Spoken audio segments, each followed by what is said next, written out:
berkenaan dengan kes hari ini, sebahagian besarnya telah pun diterangkan oleh Yang Berhormat Datuk Seri Jamal.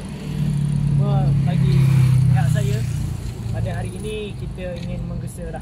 Yang pertamanya, pihak Kerajaan Negeri Selangor dalam mengeluarkan lesen-lesen Pusat Hiburan Keluarga ataupun PHK ini di semua PBT dalam negeri Selangor. Yang pertamanya, yang paling mustahak adalah daripada segi kelulusan dan juga penguasaan. Dalam meluluskan lesen-lesen Pusat Hiburan Keluarga ni, pihak kerajaan mesti memandang serius kriteria-kriteria dan juga kawasan-kawasan yang nak dibuka pusat-pusat hiburan keluarga ni mesti mengikut populasi penduduk. Tak boleh dalam sesuatu kawasan tu terlampau banyak pusat hiburan keluarga. Yang keduanya, daripada segi penguasaan.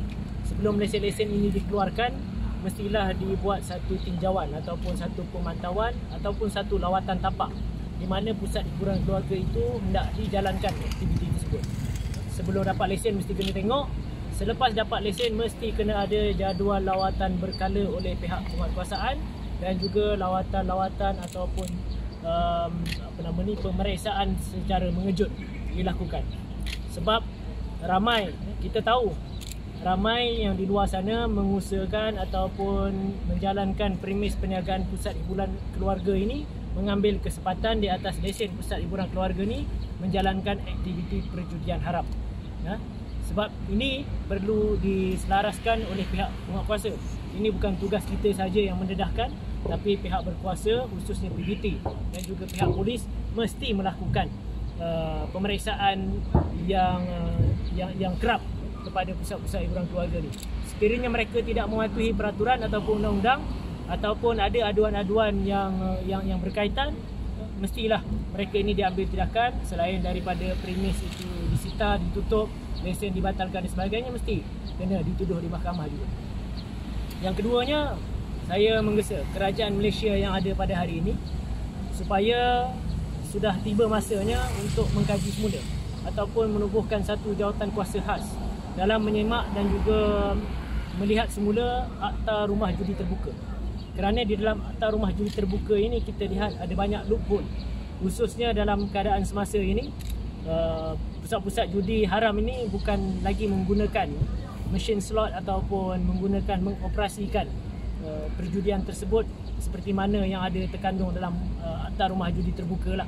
Hari ini berlaku secara online, atas talian dan sebagainya. Jadi ini tiba masanya untuk mengkaji bagaimana untuk mengawal dan juga membuat satu peruntukan undang-undang yang lebih komprehensif bagi memastikan mereka-mereka yang terlibat ataupun yang mengusahakan menjalankan aktiviti perjudian haram ini tidak semestinya buat rumah judi yang ada mesin slot dan sebagainya. Hari ini kadang-kadang kita lihat ada kedai-kedai tertentu, terutamanya kedai-kedai serba neka hari ini jual top up, berlaku urus niaga ataupun pertaruhan tersebut secara atas talian.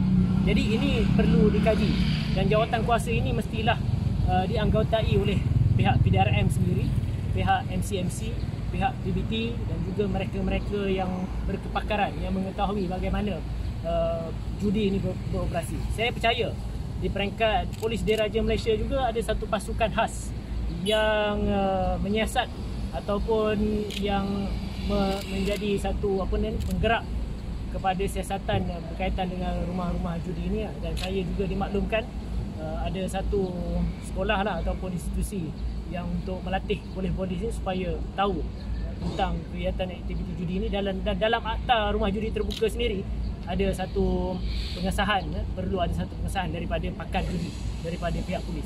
Tapi yang mustahaknya sekarang ni Parent Act ataupun Akta Induk ini, Akta Rumah Judi Terbuka ni sudah tiba masanya untuk dikaji semula, digubal semula dan ditentukan dia punya section-sectionnya supaya tidak ada lagi loophole ataupun kepincangan daripada segi undang-undang itu, supaya tokeh-tokeh judi haram ini mudah untuk melepaskan diri apabila mereka ini dituduh di mahkamah. Termasuklah untuk membuat pertuduhan-pertuduhan di bawah Akta Rumah Judi Terbuka ni menjadi kekangan kepada pihak polis dan juga pegawai-pegawai penyiasat daripada agensi-agensi tertentu untuk memastikan, menentusahkan sama ada berlaku pertaruhan secara real ataupun tidak. Jadi ini perlu dikaji dan dalam masa yang sama pihak masyarakat dan juga pihak berkuasa perlu sentiasa peka terhadap perkara-perkara ini, kerana judi ini sudah jelas membawa satu keburukan kepada masyarakat. Macam Datuk Seri Jamal bagi tahu tadi, kalau ada yang berkeluarga kerana judi ini yang sampai bercerai-berai, kalau ada yang mempunyai pekerjaan pendapatan bulanan sehingga ada sampai yang hilang pekerjaan, tak boleh fokus kerja, jadi papa kedana dan sebagainya. Jadi ini akan menyebabkan masalah sosial di negara kita meningkat, dan termasuk juga ianya juga sebenarnya menyumbang kepada indeks jenayah, kerana ketagihan judi ini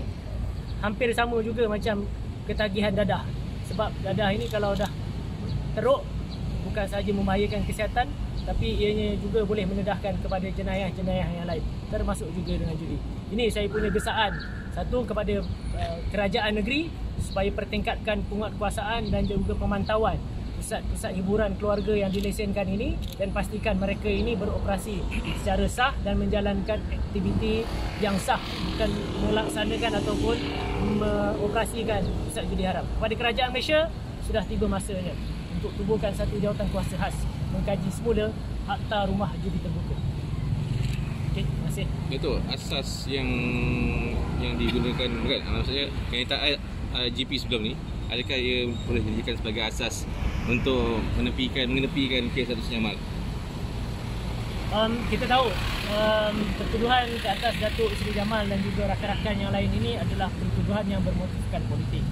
Saya sendiri sebagai seorang peguam sudah pun beramal dan juga menjalankan amalan saya sebagai peguam agak lama, dan juga berpengalaman rakan-rakan yang lain pun dah menjalankan amalan sebagai peguam.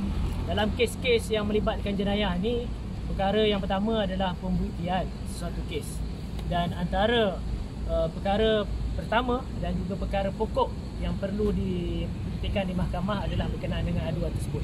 Aduan ini mestilah datangnya daripada pengadu, dan di dalam kes ini sebenarnya pengadu telah beberapa kali tidak mahu ataupun tidak terlibat, dan ada pengadu yang telah pun tarik balik report. Ada juga pengadu yang tidak mahu tampil ke hadapan memberikan keterangan di mahkamah. Jadi ini sudah pasti melemahkan kes. Ini adalah kes yang tidak berasas. Yang pertama dalam kes yang melibatkan yang dituduh disiasat 395, iaitu samun berkumpulan suatu siasatan. Tapi yang boleh dituduh di mahkamah adalah Seksyen 448, iaitu ceroboh premis. Dalam kes ceroboh ini, kalau kita berbincang ataupun ingin memperlihatkan daripada segi rule of law-nya, perlu dibuktikan milikkan premis tersebut. Siapa yang memiliki premis tersebut? Dalam kes ini, pengadu sendiri enggan dan juga tidak mahu memberikan kerjasama dalam mengemukakan pemilik premis tersebut. Di dalam mahkamah sendiri, bila tanya siapa pemiliknya, secara tiba-tiba, sebab ini pun dah dibicarakan di mahkamah, jadi saya boleh cakap, dan ini perlu juga telah kita masukkan dalam representasi kita. Pengadu sendiri bagi tahu bahawa pemilik premis telah meninggal dunia, dan tak ada pun mereka ni ada hitam putih ke bekerja dan sebagainya. Jadi daripada segi milikkan premis tersebut pun nampaknya tidak dapat dibuktikan oleh pihak pendakwa. Jadi seperti mana yang telah kita nyatakan sebelum ini, pertuduhan ini hanya berlaku selepas berubah kerajaan daripada kerajaan PN kepada kerajaan PH. Dan saya percaya dalam siasatan dan juga dalam penelitian awal berkenaan kes ini adalah groundless, sebab bukti-bukti tidak ada untuk diletakkan di mahkamah.